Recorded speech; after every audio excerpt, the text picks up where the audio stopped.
Tonight, Nikko Jenkins was supposed to face a 3-judge panel today. 500 years, that's the maximum Nikko Jenkins could receive. He wasn't acting paranoid or acting psychotic. Maybe a death sentence for Nikko Jenkins.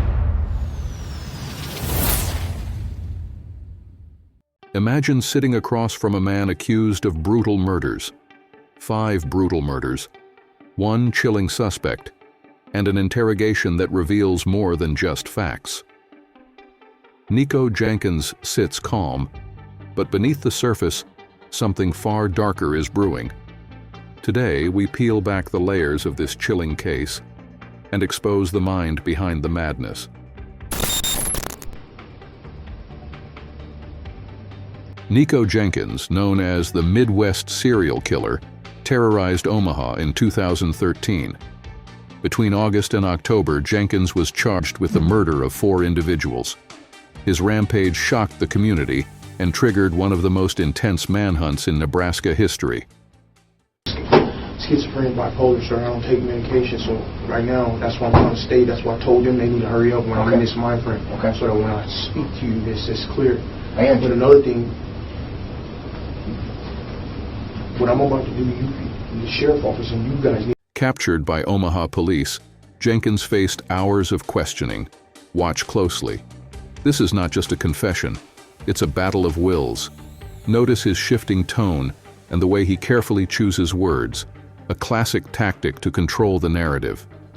A mental case. He's a severe mental case. He has documented being in Lincoln Regional Center, Psychiatric Hospital. See what I'm saying? So he goes into it, like even when y'all arrested me, I don't know if you were on the team, but he was acting up when they were pulling us out the house. You know what I'm saying? So I just don't want this to, that's why I didn't want to talk down at the jail, because there's family members on my dad's side, because this is on my father's side. Okay. I get him on the stick, all right? I'm gonna make you a fresh pot too. That's not the best, but it's what we got right now. So I'll make you a fresh pot. Here it is. All right? You good? I need to speak to her superiors about this. The ones that I know that can. He's my boss. This is a man. The ones that I know that can make the. Nikko, John Pankin. First of all, this is going to be a long night, but you're going to get everything that you're going to need to give her family closure. But I want you to understand something, and I'm going to say this very clearly. I was not there. Only thing I was hearsay, not hearsay, but to say, like, okay, my religion of Katoni Asumpel, that's the underworld. He was like on the mummy, the black book. So this was them, my little cousins, the one that were in the house with me. That when I got to serve the search warrant. Right. This was their ritual of sacrifice. Jenkins claimed he was commanded by Apophis, the ancient Egyptian serpent god of chaos. He said the killings were blood sacrifices, a twisted offering to satisfy a higher dark power. And I'm going to give you from A to Z. This is not no goose chase. This is the real deal right here, which you people signed up for. Okay. Before we get any further, though, I need to read you this rights advisory form, okay? Okay. I never knew the who, the what, the when, the where. Only thing I gave was the intelligence. Okay. Describe this to me. What this 9mm? Describe it to me. Here, Jenkins uses deflection. When confronted with direct questions, he veers off topic to unsettle the officers. This is common in high-stress interrogations, where suspects try to buy time or create confusion. The detectives expertly press him back, breaking down his facade. Describe it to me. Describe the weapon? Yes. It's a high point. It's a high point lead. It's a high point rifle. But it shoots 9mm slugs. And if you was to see this weapon, you would not believe that it was the murder weapon. Like I said, weeks prior to this, when I first got out, I gave intelligence. Like I said, I didn't know who was coming, what was coming, who was it going to be used on. All I did was give the intelligence. What kind of intelligence? Intelligence of when would be the best window of opportunity.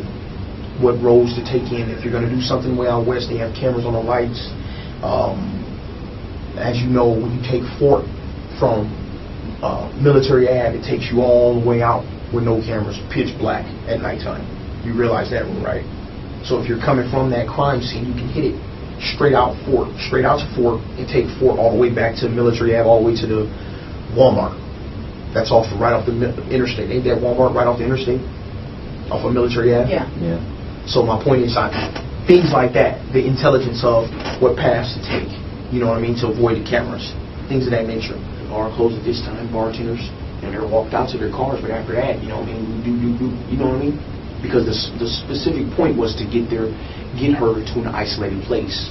You see what I'm saying? To where, and obviously, when you're out there, only thing that's, like, especially off of Maple, once you leave off of Maple, everything is black. Everything's black out there. So, it was a perfect opportunity. And that's why y'all don't even understand, man. I don't understand how hard this is for me right now, because I'm portraying my family. Do y'all understand it? This is not just me. I understand one family's getting closure, you know, but I'm literally betraying my family and my bloodline. After You all right? You all right, man? You all right, man?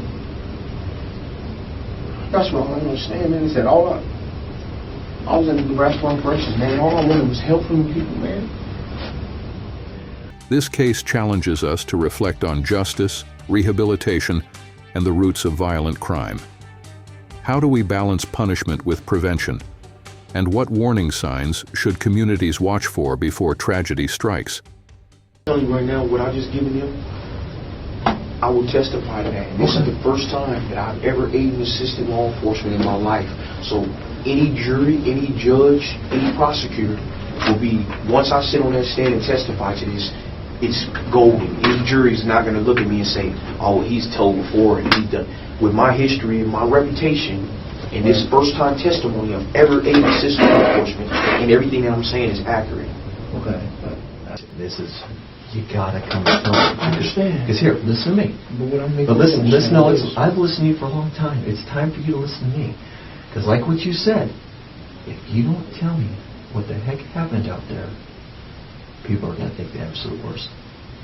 People are going to think the absolute worst.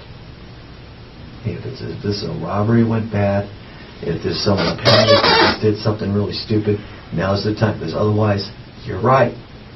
They're going to look at Nikko Jenkins as a flat-blooded killer. That's what's going to happen. Do you not realize I got Nikko Jenkins? Do you not realize that? I got Nikko Jenkins. I got you. What do you mean you got me? I got your DNA at the murder scene. I got your DNA in the car. Sir. I got the weapon. I got Nikko Jenkins. I don't need to make... I don't care about it. I just want other people that are involved in it. What the hell happened out there? And why? I already... You know, I know who. I know what. I know when. I know where. And then when I talked to you earlier, you were saying stuff about a carjacking. That woman's husband and children, that woman's husband is grieving right now. This is not just some psycho killer that just wanted to go trophy. I'm documented psychiatrically disordered. I'm documented chemically imbalanced. This is a fact. Yeah. So my point is... We're well aware of that. My point is this, though. This family didn't deserve this. Right. This could have been prevented had it not been for the Nebraska Department of Corrections doing what they knew what they supposed to have did. And they never gave me an opportunity. They never gave me an opportunity for treatment because I wouldn't take the medicine. Jenkins' trial took place in Douglas County District Court, presided over by Judge Joseph L. Bataillon. In 2014, Jenkins was found guilty on all counts and sentenced to death. His chilling crimes reignited debates on capital punishment in Nebraska. Since sentencing, Jenkins has been on death row. His case remains a grim reminder of the darkness lurking beneath the surface and the tireless work law enforcement undertakes to protect communities. This interrogation isn't just questions and answers. It's a battle for truth beneath the surface. If this breakdown gripped you, hit like, subscribe, and tell us what case to expose next. Room 13, where every secret meets the light.